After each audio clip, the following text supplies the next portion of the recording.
ఓం నారాయణ ఆదినారాయణ గురుబంధువులందరికీ నమస్కారం. మనం ఇప్పుడు శ్రీ భగవాన్ వెంకయ్య స్వామి వారి శిష్యులైన శ్రీ మాకాని వెంకట్రావు గారు స్థాపించిన గురు నిలయంలో ఉన్నాం.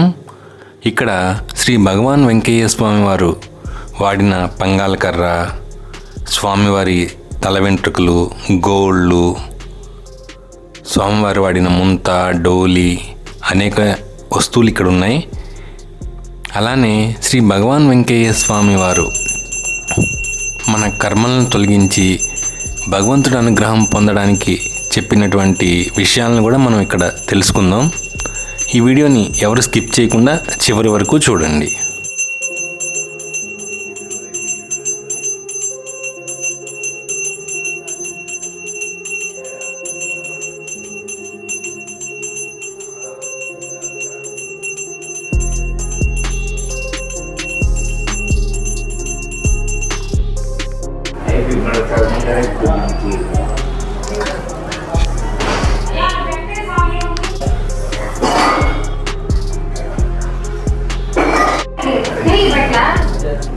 శ్రీ భగవాన్ వెంకయ్య స్వామి వారు వాడిన పంగాల కర్ర.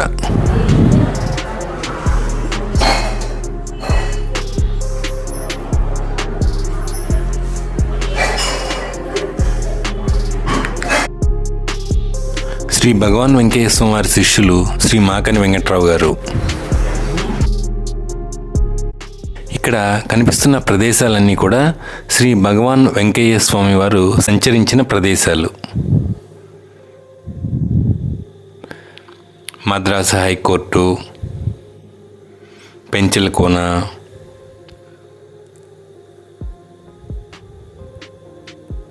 రాజపద్మాపురం,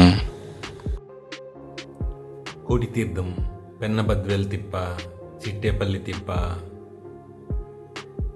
శ్రీశైలం, భద్రాచలం, ఇలా అనేక ప్రదేశాల్లో శ్రీ భగవాన్ వెంకయ్య స్వామి వారు సంచరించారు. ఆ ప్రదేశాలన్నీ కూడా ఇప్పుడు గొప్ప క్షేత్రాలుగా రూపాంతరం చెందాయి.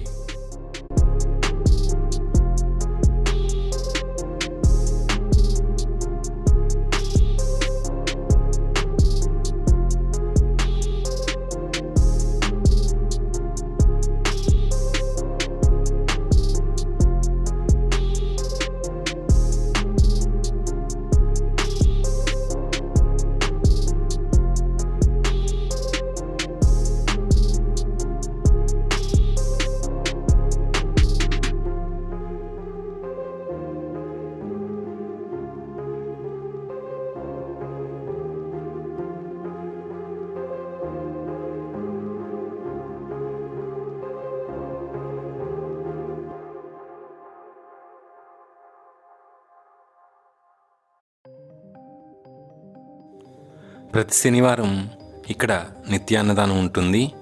బయట నుంచి వచ్చే భక్తులకు కూడా నిత్యాన్నదానం ఉంటుంది. అలానే ఎంతో రుచిగా, శుచిగా, భక్తి శ్రద్ధలతో ఈ కార్యక్రమాన్ని నిర్వహిస్తారు.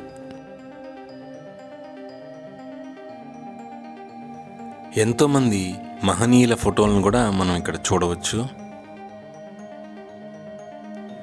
బాబాజీ గారు, లహరి మహాశయులు, యుక్తేశ్వరగిరి, పరమహంస యోగానంద, ఇంకా ఎందరో మహనీయుల చిత్రపటాలను ఇక్కడ మనం దర్శించుకోవచ్చు.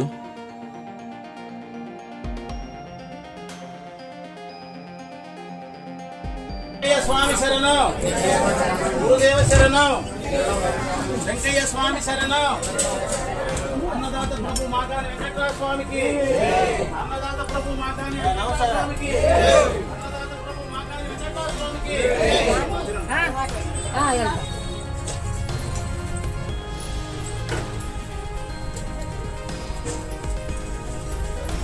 అమ్మ చేయి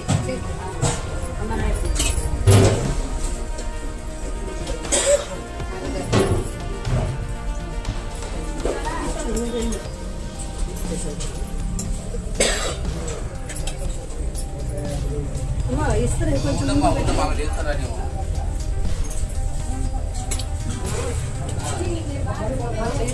అన్నం వేడి మాట్లాడాలి.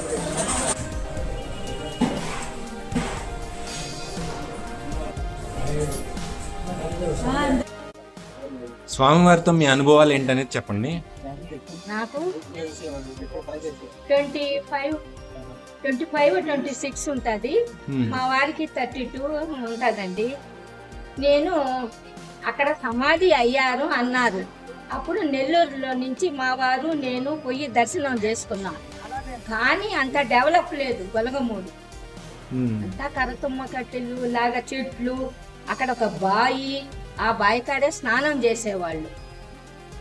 అది అనుభవం అయింది. కానీ అక్కడ అప్పుడు భోజనాలు పెడుతున్నారో లేదో కూడా మాకు తెలియదు. మళ్ళీ అక్కడ చిన్న చిన్న కింద అంగళ్ళు పెట్టుకొని వ్యాపారాలు చేస్తున్నారు. అంతవరకు చూసాము. కొద్దిసేపు ఉండి మళ్ళీ వచ్చేసాం. సాము కుటీరం కూడా చూసాం. మా వారు నేను దర్శనం చేసుకొని సాయంకాలం ఇంటికి వచ్చేసాం. మళ్ళీ ఇక్కడికి వచ్చినాక నాకు చాలా అనుభవాలు అయినాయి. ఏంటండి అవి? ఏమైనాయంటే, ఒకసారి స్వప్నంలో ఆ స్వామి మా ఇంటికి వస్తానన్నారు. ఈ స్వామి మాతాని వెంకట్రావు నన్ను తీసుకెళ్ళి అన్నారు. ఏమంటే ఆయనకి నేను రోజు ప్రసాదం పెట్టేదాన్ని, తినిపించేదాన్ని. అక్కడ ప్రసాదం పెడతారు, నేను ఆయనకి నోట్లో పెట్టి నేను తినేదాన్ని. అంటే ఒక నెల అయినాక ఆయన మా ఇంటికి వస్తానన్నారు. స్వామి ఏమన్నారంటే, అమ్మా ఆయన ఎత్తుకోపోవాలంటే కష్టము, నేను మీ ఇంటికి వస్తాను, నాకు గెంజి పెట్టినా ఏ సంగటి పెట్టినా నేను తింటాను, ఆయన మటుకు తినలేరు అని చెప్పేశాడు స్వప్నంలో. సరే, అదొక కళ వచ్చింది, అయిపోయింది. మళ్ళీ కొద్ది రోజులకి అక్కడ ఒక పటం ఉంది, అది ఓల్డ్, ఆయన బతికున్నప్పుడు పటం నాకు ఇచ్చారు. ఇక్కడ ఉంటే నేను తీసుకెళ్ళి ఒక నెల వరకు పాలు పెట్టేదాన్ని. అంటే ఇంక ఏం పెట్టాం కదా, ఆయన పాలు తాగేవాళ్ళంట అప్పట్లో. ఆ పాలు తాగిస్తా ఉండేదాన్ని. ఒకరోజు ఒక నెల అయింది తీసుకెళ్ళి కూడా, 1.5 నెల. ఒక్కొక్క రోజు పాలు కానీ తాపించకపోతే గమ్మనున్నట్టు ఆయన ఫేస్ లో ఒక రకంగా కనపడుతుంది నాకు. అబ్బాయి ఈరోజు మర్చిపోయాను అనుకున్నాను. సరే, పాలల్లో చక్కెర వేయలేదే అని అడిగాడు ఒక రోజు స్వప్నంలో. అప్పటి నుంచి పాలల్లో చక్కెర వేసి ఆయనకి పాలు తాపిస్తా ఉన్నా. అది 1.5 నెల అయినాక నేను పిల్లలకి పెద్దవాళ్ళకి ప్రసాదం పెడతా ఉంటే స్వామి కూడా మగ ఆయన వచ్చి ఆయన కూడా తీసుకున్నాడు. అమ్మా, నాకు ఊరికే ఇవ్వద్దు ప్రసాదం, ఇదిగో 5 రూపాయలు నా చేతిలో పెట్టాడు. 1 వారం అయింది. నువ్వు తీసుకోమ్మా డబ్బులు, నేను ఒక ఊరికి తీసుకోను అన్నాడు. అదొకటి జరిగింది. నాకు కూడా ఇల్లుకి ఇబ్బందిగా ఉండింది. స్వామి ఒక చోట నన్ను చేర్చాడు, నాకే ఇబ్బంది లేదు. హౌస్ సెంటర్ లోనే పెట్టాడు, ఏ భయం లేదు, ఎవరితో ఏం పేచీలు ఉండవు. రాత్రి 11 పోయినా అడిగేవాళ్ళు లేదు. సేవ చేస్తాము, ఉదయాన్నే వచ్చి సేవ చేస్తాను. 5:30-5 లేపేస్తాడు శనివారం. లే పదా అంటాడు. ఒకసారి కంట్లో బాగలేదు నాకు, ఎట్ట పోయి కూరగాయలు కొయ్యాలా, మనకు కన్ను బాగలేదే అని ఆలోచిస్తా ఉంటాడు. అమ్మా, నీ కన్ను బాగైపోయింది, పోయి నువ్వు పని చెయ్యి అన్నాడు. వచ్చి మామూలుగానే కాయగూరలు కోసాను, అన్ని చేసేసాను. ఆయన మహిమలు. మా బాబుకు కూడా సీట్ రావాలని కోరుకుంటా ఉన్నా. అక్కడ చేస్తున్నాడు బీటెక్ మనవడు. స్వామి మంచి కాలేజీగా చూపించు, నీ దయా నీ కరుణ అన్న. అప్పుడు ఈయన కనపడ్డాడు, ఈ స్వామి కనపడ్డాడు గారు. ఆయన కనబడి, నీ కాలేజీ దొరుకుతాదమ్మా, దిగులు పడదు, బాబు మంచి కాలేజీలో చేస్తారు ఈ స్వామి చెప్పాడు. అటే అక్కడ చెన్నైలో అది జరిగింది. పిల్లలు 2 బాగానే ఉన్నారు, 2 చేతులు సంపాదించుకుంటారు, అల్లుళ్ళు బాగున్నారు. నాకే దిగులు లేదు స్వామి. ఆయన కడకు వచ్చినాక పూర్తిగా మనశ్శాంతి, ఇప్పుడు హ్యాపీగా ఉన్నా. నాకు ఏం లేదు, షుగర్ లేదు, బీపీ లేదు, ఏం లేదు. ఒక్క టాబ్లెట్ కూడా పడదు నా ఒంట్లో. నేను హ్యాపీగా తిరుగుతున్నాను. నాకు 70 ఏజ్, ఇప్పుడు 70లో పడ్డా నేను. మాకు ఏ దిగులు లేదు. నా స్వామిని తలుచుకున్నాక, ఆయన పాదాలు పట్టుకున్నాక నన్ను బాగా చూసుకుంటున్నాడు. ఆయన మహిమ. కానీ స్వామి చెప్పారు కదా, నాకు ప్రసాదం ఊరికినే వద్దు, ఇదిగో 5 రూపాయలు పట్టుకో అని చెప్పారు కదా. ఇచ్చారు చేతులు. దాన్ని బట్టి మీరేం అర్థం చేసుకున్నారు? నాకేం అర్థం కాక ఈ అబ్బాయి నాకు 5 రూపాయలు వద్దన్నా కూడా 5 రూపాయలు బెళ్ళి ఇప్పుడు వస్తుంది కదండి కొత్త చేతిలో పెట్టాడు. నేను గమ్మని ఉండిపోయాను. ఆ స్వామి డబ్బులు ఇచ్చాడు. ఒకసారి ఆ ఏలు ముద్ర పడింది నాకు, అక్కడ బొటనేలు పడింది, హస్తం ఉంది. అప్పుడు ఒక అబ్బాయి ఉన్నాడు పూజారి, నాయన నాకేంటి బొటనేలు పడింది కల్లో, అన్ని ఏళ్ళు ఇవ్వలే ఆ స్వామి, ఈ ఏళ్ళు మట్టుకే ఇచ్చాడు, అక్కడ ఉంటది మళ్ళీ చూస్తూలేండి అన్నాను. అమ్మా మంచిదే, ఒకటి ఇచ్చాడు నీకు స్వామి అన్నా. అన్ని ఆయన మహిమలు ఏదో లక్షణంగా జరిగిపోతుంది. ఆయన పిలిస్తే పలికే దైవం. భగవాన్ వెంకటేశ్వర స్వామి వారు ఉపయోగించిన పవిత్రమైన వస్తు సముదాయం ఇవి. గురుదేవులు మాకాని వెంకటరావు గారికి భగవాన్ వెంకటేశ్వర స్వామి వారు ప్రసాదించిన వస్తువులు. మనం షిరిడీలో గమనించినట్లయితే మహల్సాపతికి బాబా కఫ్ని, కర్ర, పాదుకులు సమర్పించారు. శ్యామకి గణపతి విగ్రహం, లక్ష్మీబాయి షిండేకి 9 నాణ్యాలు సమర్పించారు. వాళ్ళ సేవకి అనుగ్రహించిన వరాలు. అదేవిధంగా గురువు గారు మోగాని వెంకటరావు గారు స్వామివారి సేవలో ఉన్న స్వామివారు అనుగ్రహించిన పవిత్రమైన వస్తు సముదాయం ఏమేమి ఉన్నాయి సార్? ఇది స్వామివారిని మోసిన డోలి. ఓకే, కవర్లో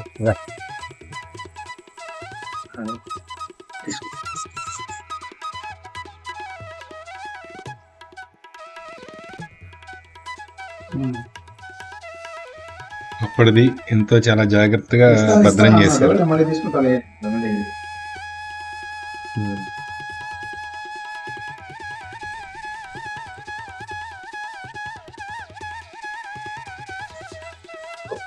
స్వామివారికి 1967 సంవత్సరంలో మోకాళ్ళు పట్టేశారు.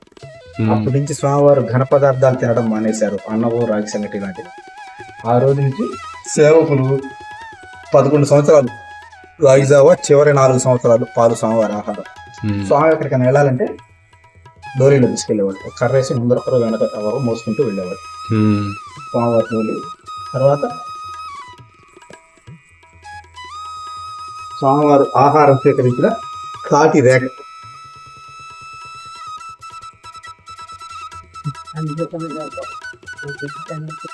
స్వామివారు ఆహారాన్ని స్వీకరించే విధానం. నాగుల వెలుగులో ఉన్నప్పుడు కొందరు గృహస్థుల ఇళ్ళకెళ్ళి వాళ్ళ దగ్గర ఆహారం తీసుకొని సూర్యుడికి నైవేద్యం సమర్పించి జీవరాశులకి, చీమలకి, కాకులకి, కుక్కలకి సమర్పించి మిగతా తినేవాడు. ఆ నాగులేటూరులో ఉన్నప్పుడే హరిజనుల దగ్గర ఆహారం తీసుకొని తినేసేవాడు.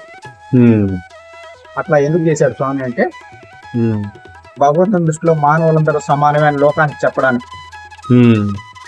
ఆ తర్వాత వెంకయ్య స్వామిగా ప్రకటన అయ్యాక ఏదైనా గృహస్థుల ఇళ్ళకెళ్ళినప్పుడు స్వామికి ఎవరైనా ఆహారం పెట్టదలిస్తే సుమారు 2 డీసులంత ఆహారం విస్తరాకులో ఉంచి మధ్యలో సాధకాన్ని వేసి అక్కడి నుంచి వచ్చేయాలి. ఒంటరిగా భోంచేసేవారు. ఆ తర్వాత గొలగముడిలో సేవకులు భిక్షాన్నానికి వెళ్ళి భిక్షాన్నం అంతా తీసుకొచ్చి స్వామి దగ్గర చూస్తే స్వామి కుడి చేతితో తాకేవాళ్ళు.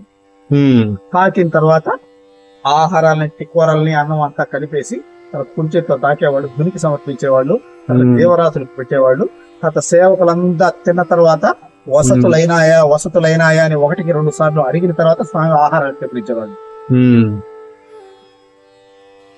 ఆ తర్వాత 1967లో మోకాళ్ళు పట్టేసిన తర్వాత స్వామి రాగి జావ తాగడం మొదలు పెట్టారు. ఆ రాగి జావ తాగే ముందు చేతులు కడుక్కొని ముక్కు నుంచి కొంచెం అగ్నిగుండానికి, కొంచెం భూదేవికి సమర్పించి మిగతా స్వామి తాగేవాడు. స్వామివారి జావ తాగిన రేఖ పరమ పవిత్రమైన రాగి రేఖ దీంట్లోనే తాగేవారు. స్వామివారు వాడిన మట్టి ముంత. స్వామివారు మోకాళ్ళు పట్టి వేసిన తర్వాత ఉన్న చోటు నుంచి కదిలేవాడు కాదు కాబట్టి ఆయన మూత్రానికి, ఉమ్ముకు వాడిన పరమ పవిత్రమైన మట్టి ముంత.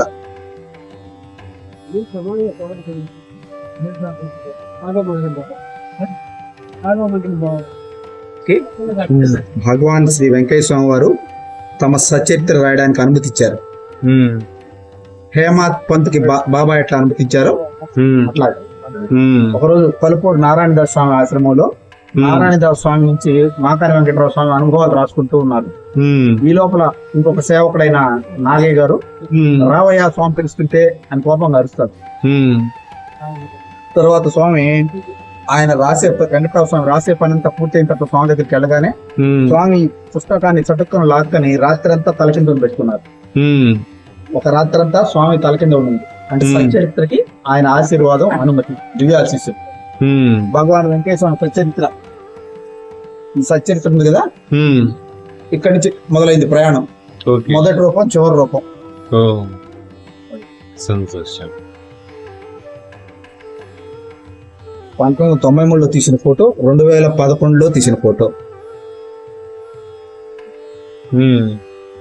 వయసు ప్రభావంగా శారీరకంగా మార్పులు ఎట్లా వస్తాయో అట్లా విగ్రహ రూపంలో ఉన్న స్వామి దాని సజీవుడిని విగ్రహ రూపం కాదు సజీవంగా ఉన్నానని నిదర్శనం చూపించారు.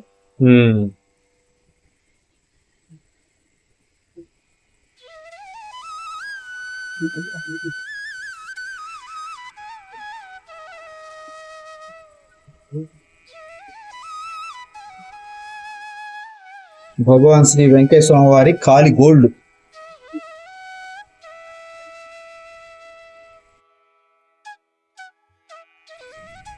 స్వామివారు ఒక చోట స్థిరంగా ఉండేవాళ్ళు కాదు. ఊరి బయట, చెట్ల కింద, దేవస్థానాల్లో, మట్టి దిబ్బల్లో, సముద్ర తీరాల్లో, కొండల్లో, కోనల్లో, అడవుల్లో తిరుగుతూ ఉండేవాళ్ళు. కొద్దిగా గడ్డం పెరిగినా, జుట్టు ముచ్చినా అయ్యా జిలగా ఉందయ్యా, ఇబ్బందిగా ఉందయ్యా అనేవాళ్ళు. ఆ సమీపంలో ఎవరైనా క్షురకుడు దొరికినప్పుడు క్షురకర్మ చేయించేవాడు. అడవుల్లో, కొండల్లో, కోనల్లో క్షురకుడు దొరకడు కాబట్టి గురుగారు మాతాని వెంకటరావు స్వామి రేజర్ బ్లేడ్ దగ్గర పెట్టుకొని స్వామివారి క్షురకర్మ చేసి వెంకయ్య స్వామి భగవత్ స్వరూపుడు, భగవంతుడు అని ఆయన గుర్తించాడు కాబట్టి ఆయన దయతో స్వామివారి అవశేషాల్ని దాచిపెట్టారు. ఈ వీటిల్ని భక్తులకి, బాధితులకి, అనాథలకి, శారీరకంగా మానసికంగా బాగలేని వాళ్ళకి అభయరక్షల రూపంలో ఇస్తారు.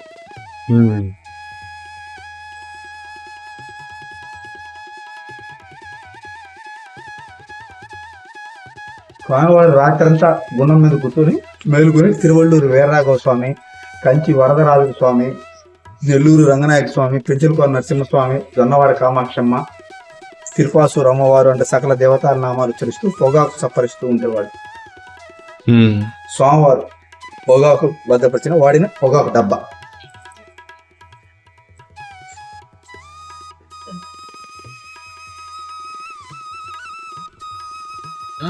రేట్ అయిపోతే ఇది కూడా ఫోటో తీసుకోండి.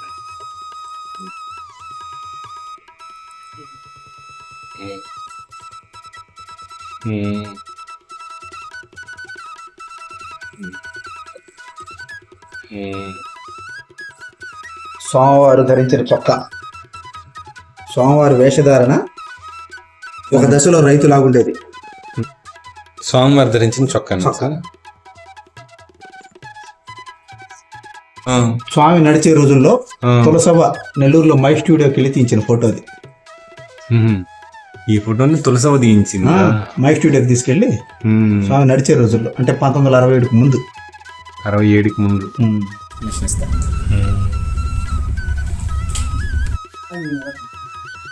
స్వామివారు గురుదేవులు మాకాని వెంకటరామ స్వామికి ప్రసాదించిన రూపాయి నోటు. వెంకటరామ స్వామి స్వామివారి సేవలో ఉన్నప్పుడు పొదలకూరు దగ్గర చిట్టేపల్లి తిప్ప అని ఉంది. ఆ చిట్టేపల్లి తిప్ప దగ్గర వేప చెట్టు కింద మాక భగవాన్ వెంకటేశ్వర వారు గురుదేవులు మాకాని వెంకటరామ స్వామి ప్రసాదించిన రూపాయి నోటు. అప్పుడు ఒక సృష్టి చిట్టి రాయించి ఆ రూపాయి నోటు ప్రసాదించారు. స్వామివారి సృష్టి చిట్టి ఎట్లా ఉంటుంది సార్ ఫోటో తీసుకోవచ్చు. రాత క్లియర్ గా ఉంది, అర్థం అవుతుందండి.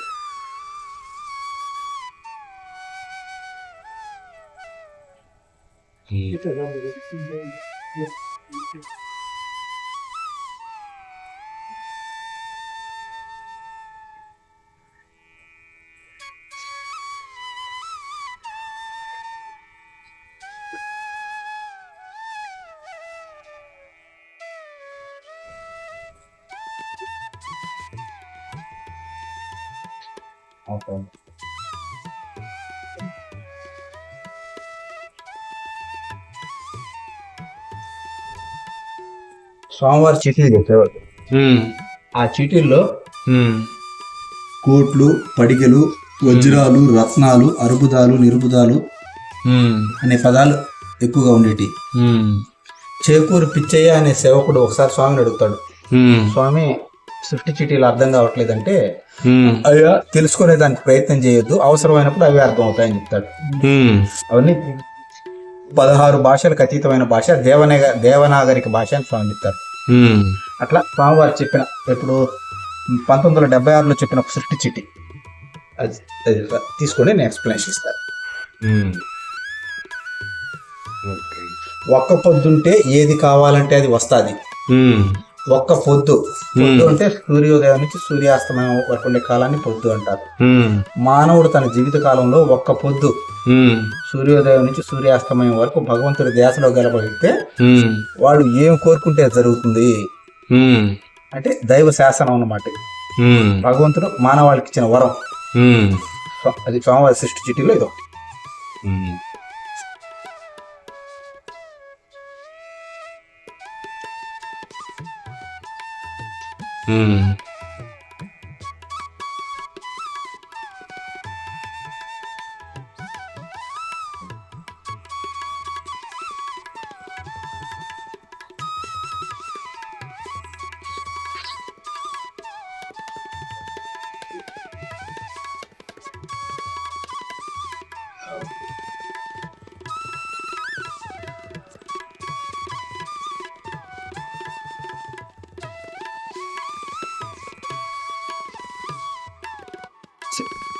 శంకుస్థాపన స్వామి స్వహస్తాలతో తామే చేసుకున్నారు.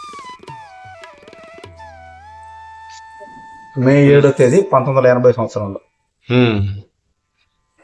మే 7వ తేదీ 1980 బుధవారం ఉదయం 9 గంటలకు స్వామి స్వహస్తాలతో శంకుస్థాపన చేసుకున్నారు. అది ఆశ్రమ నిర్మాణానికి సంబంధించిన సృష్టి చిటి అనమాట. ఇది రాసింది వెంకటరావు స్వామి, గురుదేవులు మాకాని వెంకటరావు స్వామి. అంటే ఆశ్రమ నిర్మాణానికి ఆయన ఆశీర్వాదాన్ని ఇచ్చారు. అది ఈ చీటీ. ఈ సృష్టి చీటీలు అంటే బ్రహ్మరాతని తలరాతని మార్చే కాగితాలు. మాటలో చెప్పండి. ఇది గురువు గారికి మాకాని వెంకటరావు స్వామికి స్వామి ప్రసాదించిన వరం సృష్టి చిట్టి ద్వారా. ఆయన సేవకు మెచ్చి వ్రాత మూలకంగా ఇచ్చిన బహుమానం. రాముని వాహనం అని రాయించారు. స్వామివారి గీతామృతం చెప్తున్నారు. 1980 సంవత్సరంలో జనవరి 12, జనవరి 15, ఫిబ్రవరి 23 తేదీల్లో ఆయన భూమి మీద కిందకి వచ్చింది. ఆయన అవతార కార్యమైంది. మానవుడు ఏం చెయ్యాలి, ఏం చెయ్యకూడదు, గ్రహ బాధలు ఎట్లా పోగొట్టుకోవాలి, ఆరోగ్య బాధలు ఎట్లా పోగొట్టుకోవాలి, అన్ని సమస్యలకి పరిష్కారం గీతామృతం రూపంలో స్వామి ప్రపంచానికి చెప్తున్నారు. అది భగవాన్ వెంకయ్య స్వామి వారి గీతామృతం అనే గ్రంథ రూపంలో వెలువడింది. దాంట్లో స్వామి రాముల వారి వెంకయ్య అని చెప్పున్నారు. సాక్షాత్తు నేనే రాముణ్ణి అని రాముల వారి వెంకయ్య అని చెప్పున్నారు.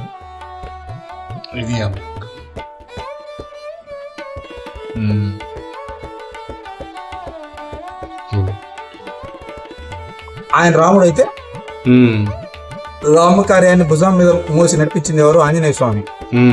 ఆ రాముడు ఇక్కడ వెంకయ్య స్వామిగా ఉన్నాడు కాబట్టి వెంకయ్య స్వామి అవతార కార్యంలో ప్రధాన పాత్ర గురువు గారిది.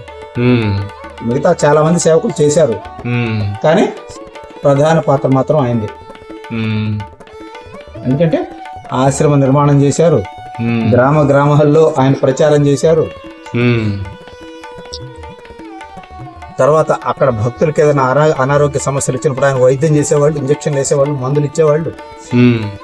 86 సంవత్సరాలు ఇల్లు తనిఖీలో ఉంటుంది. ఇల్లు అంటే అక్కడ ఆయన శరీరం అని లెక్క. 86 సంవత్సరాలు ఆ శరీరం ఇక్కడ తిరుగుతుంది. శరీరంతో ఆయన ఇక్కడ తిరుగుతాడు అంటే భగవంతుడు ఆయనకి ఇచ్చిన ఆయుష్. సృష్టి చిటి ద్వారా స్వామి ప్రపంచానికి చెప్పారు. డేట్ తో సహా ఉన్నాయి ప్రతిదానికి.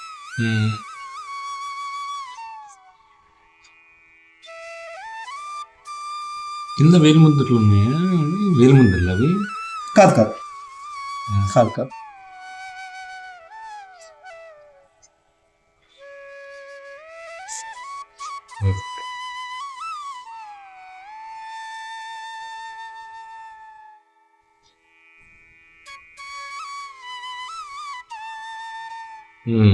స్వామివారికి అప్పుడప్పుడు గుదం ద్వారా పేగు బయటకు వచ్చేదంట.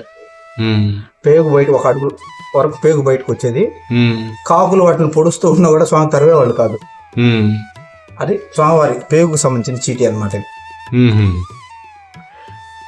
పేగు పడినది చూసి ఆంజనేయ స్వామి 44 రోజుల్లోపు ఏ రోజైనా బాగు చేస్తాడు. అది స్వామి చీటీ అన్నమాట.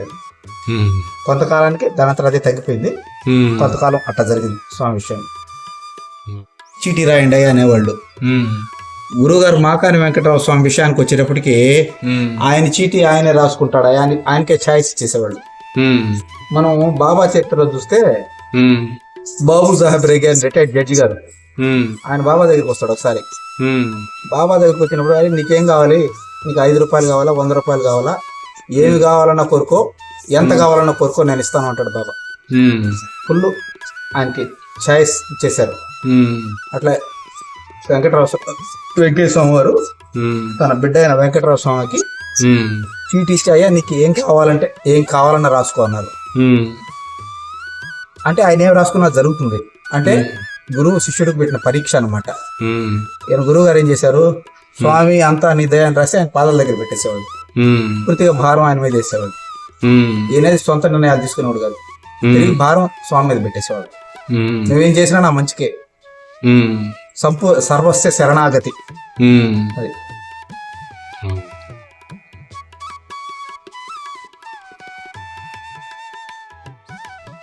ఈ ఫోటో మళ్ళీ 1976 సంవత్సరంలో స్వామి ఒకసారి గురునిలయానికి వచ్చున్నారు. స్వామి ఒంటి మీద దుప్పటి బాగా మాసిపోయి చినిగిపోయి ఉంది. అప్పుడు వెంకటరావు స్వామి గోపాలయ్య స్వామి ఇద్దరు కలిసి నెల్లూరులో చిన్న బజార్కి వెళ్ళి ఒక షాప్ లో విచారించారు దుప్పటి. కొత్త దుప్పటి అడిగితే 27 రూపాయలు చెప్పారు. వాళ్ళ దగ్గర 29 రూపాయలు చెప్పారు దుప్పటి. వీళ్ళ దగ్గర 27 రూపాయలు ఉంది. స్వామి పేరు చెప్పి ఒప్పించి 27 రూపాయలు తీసుకొని వచ్చారు. అది తీసుకొచ్చి స్వామికి ఆ దుప్పటి చెప్పారు. అప్పుడు గురువు గారికి వెంకటరావు స్వామికి స్వామివారి ఫోటో తీసుకోవాలని సంకల్పం కలిగింది. నేరుగా స్వామిని అడిగే ధైర్యం లేదు. వెంటనే గోపాలయ్య స్వామి చెప్తారు, ఏ స్వామిని ఫోటో తీసుకుంటాము. ఇదంతా స్వామి వింటూ ఉంటాడు కదా. బ్రహ్మి స్థితి నుంచి స్వామి లేచి కూర్చుంటాడు. వెంకటరామయ్య ఫోటో తీసుకుంటాడా అని లేచి కూర్చుంటాడు స్వామి. ఫోటోగ్రాఫర్ 2 సార్లు దిగానే స్వామి 3వ సారి వద్దు అంటారు. చాలు అని 2 సార్లు తీసుకుంటాడు ఫోటోగ్రాఫర్. ఈ ఫోటోలో ప్రత్యేకత ఏంటంటే భూమధ్యంలో త్రినేత్రం వెలుగు కనిపిస్తుంది. మిగతా ఫోటోల్లో కూడా ఉంటుంది, కానీ చాలా క్లీన్ గా అబ్జర్వ్ చేస్తే తప్ప కనిపించదు. ఈ ఫోటోలో స్పష్టంగా కనిపిస్తుంది. అంటే సద్గురు త్రిమూర్తియాత్మక స్వరూపుడు, సకల దేవతా స్వరూపుడు అంటారు కదా. శివుడు త్రినేత్రం అంటే గురునిలయంలో తీసిన ఛాయాచిత్రం. స్వామివారి ఫోటోలో ప్రసిద్ధ ఛాయాచిత్రం ఇదే. ఇక్కడ బట్టి మనకి ఎక్కువ ఇదే కనిపిస్తుంది. వెంకటరావు స్వామి వారు ఇక్కడే కూర్చునేవాళ్ళు. ఆయన కూర్చున్న కుజ్జి. ఆ గురువు గారు 2018 జనవరి 6వ తేదీ స్వామి చేరుకున్నారు. అప్పటి నుంచి వాళ్ళ కుమారుడు మాకాని గోపి గారు ఆశ్రమ బాధ్యతలు నిర్వహించారు. ప్రస్తుతం ఆయనే చూసుకుంటున్నారు. ఇక్కడ జరిగే కార్యక్రమాలు ఏంటంటే ప్రతి శనివారం 2 పూట్ల అన్నదానం, శనివారం సాయంత్రం భజన ఉంటుంది, స్వామివారికి పల్లకి సేవ ఉంటుంది, ప్రతి పౌర్ణమికి దుర్గ పూజ ఉంటుంది. ఇంకా స్వామి గొలగమూడిలో ఉన్నప్పుడు సాయంత్రం పూట అయ్యా రుద్దండి అయ్యా అనేవాడు. చేసేవాడు శరీరం అంతా నూనెతో మర్దం చేసేవాడు. ఆ సేవ ఈనాటికి ఇక్కడ కొనసాగుతుంది. కొద్దిసేపట్లో స్వామికి తైలం పూసి పల్చటి వస్త్రం గుప్తారు. అది శారీరకంగా మానసికంగా బాగలేని వాళ్ళకి ప్రసాద రూపంలో ఇస్తారు. అంటే అక్కడ జరిగే కార్యక్రమం ఈనాటికి ఇక్కడ జరుగుతుంది. స్వామి దగ్గర ఉన్న పందాల కర్ర, అది స్వామివారు ఉపయోగించిన కర్ర. స్వామి గుండాన్ని ఎగదూస్తూ ఉండేవాళ్ళు. తంబూరు కూడా కాదు, తంబూరు కాదు, వస్త్రం అది కంగాల కర్ర ఒకటే. అనే సందేశాన్ని ప్రజలలో తీసుకుని వచ్చాడు. అందరికి భక్తులందరికీ తెలియజేసాడు. అప్పుడు ఈ మీడియా ఎంత లేదు ఆ కాలంలో. అటువంటి కాలంలోనే నాన్నగారు తిరిగి ప్రతి ప్రదేశానికి తిరిగి వాళ్ళ భక్తులకి స్వామి గురించి చెప్తూ వాళ్ళని స్వామి భక్తి మార్గంలో నడిపించినటువంటి వ్యక్తి. నాన్నగారు మొదటిసారిగా 1973లో గొల్లమూడిలో దర్శించుకున్నాడు స్వామివారిని. దర్శించుకున్న మొదటిసారేను స్వామి గారు మామూలు స్వామి కాదు, సాక్షాత్ శ్రీమన్నారాయుడే అని చెప్పి గ్రహించినటువంటి వ్యక్తి మా నాన్నగారు. నాన్నగారు తర్వాత 82 తర్వాత ఈ గురు నిలయంకి వచ్చి ఇక్కడ స్వామి ఫోటో పెట్టుకొని వచ్చిన భక్తులకి స్వామి సందేశాన్ని తెలియజేస్తూ ప్రతి శనివారం అన్నదాన కార్యక్రమం, ప్రతిరోజు కూడా అన్నదాన కార్యక్రమం ఇక్కడ ఉంటుంది. ప్రతిరోజు ఉంటుంది. ప్రతిరోజు అంటే ఊర్ల నుంచి వచ్చిన వాళ్ళు, బయట నుంచి వచ్చిన భక్తులందరూ ఉంటది. ప్లస్ ఒక 20 మందికి అన్నం ప్యాకెట్లు బయట ఇస్తాం, బయట జనాలకి ఇవ్వటం జరుగుతుంది రోజు. ఇది స్వామివారు మొదటిసారి ఇక్కడికి కాలు పెట్టినప్పుడు స్టార్ట్ అయిన అన్నదాన కార్యక్రమం ఇప్పటికి కూడా కొనసాగుతుంది. అదంతా స్వామి మహత్యం. ఇప్పుడు బయట ఊర్ల నుంచి ఎవరైనా ఇక్కడికి వస్తే ఉండడానికి ఏమన్నా ఉంటుంది? ఉండడానికి పెట్టున్నాము, ఉంది. అంటే ఒక పైన రూమ్ పెట్టున్నాము. రూమ్ ఉంటుంది. ఇప్పుడు మీకు తెలుసు కరోనా టైంలోను మీకు అందరికీ తెలిసే ఉంటది, ఎక్కడ హోటల్స్ లేవు, ఎటువంటి భోజన సదుపాయాలు లేని పరిస్థితుల్లో కూడా ఇక్కడ ప్రతిరోజు 500 మందికి అన్నదానం జరిగింది. ఇక్కడ నుంచి ప్యాకింగ్ చేసి బయటికి పంపించేవాడు. అది స్వామి యొక్క మహత్యం. ఇది అటువంటి ప్రదేశం. ఇది స్వామి ప్రతిసారి ఇక్కడికి వచ్చినప్పుడల్లా స్వామి ఈ ప్రదేశం అంతా గుండంతో వేయటం జరిగింది. మొదటిసారి వచ్చినప్పుడు బయట వేసేవారు గుండము. ఆ టైంలో వర్షం వచ్చేది, ఒక్కొక్క టైంలో వర్షం వచ్చేది. వర్షం వచ్చినప్పుడు అక్కడ తడుస్తున్నారని చెప్పి ఇంట్లోకి వచ్చేవారు. ఇంట్లో రేకుల షెడ్ ఉండింది మొదట్లో. ఇంట్లోకి వచ్చినప్పుడు ఇంట్లో గుండం వేసేవాడు. ఎక్కువ వర్షం వచ్చినప్పుడు ఆ ఇంట్లో నుంచి లోపల పెంకుటిల్లు ఉండింది, ఆ పెంకుటిల్లోకి లోపలికి షిఫ్ట్ అయ్యాడు. అంటే ఈ ప్రదేశం మొత్తం స్వామివారి గుండంతో పవిత్రమైనటువంటి ప్రదేశంగా. ఏమని చెప్పారు హైదరాబాద్ వెళ్ళినప్పుడు? వెంకటేశ్వర స్వామి గారు హైదరాబాద్ లో దాశరథి రంగాచార్య గారు అంటే ఆయన వేదాలను తెలుగులోకి అనువదించారు. ఒకసారి ఆయన దగ్గరికి వెళ్ళినప్పుడు ఆయన కొడుకు విషయం వచ్చి తీవ్రంగా బాధపడుతున్నాడు, కొడుకు అనుకూలంగా లేడని. అప్పుడు ఆయన గురువు గారితో అన్నమాట, వెంకటరావు గారు భక్తులు ఎక్కడైనా సుఖపడ్డట్టు చరిత్రలో ఉందా అని అని చెప్పారట. ఆ రోజు గురువు గారు చాలా సార్లు రిపీటెడ్ గా చెప్పారన్నమాట. తీవ్రమైన గౌరవ మర్యాదలు ఎట్లా ఉంటాయో అంతకంటే తీవ్రమైన అవమానాలు కూడా ఉంటాయి ఈ మార్గంలో. తట్టుకొని నిలబడ్డ వాళ్ళే చివరికి పోతారు.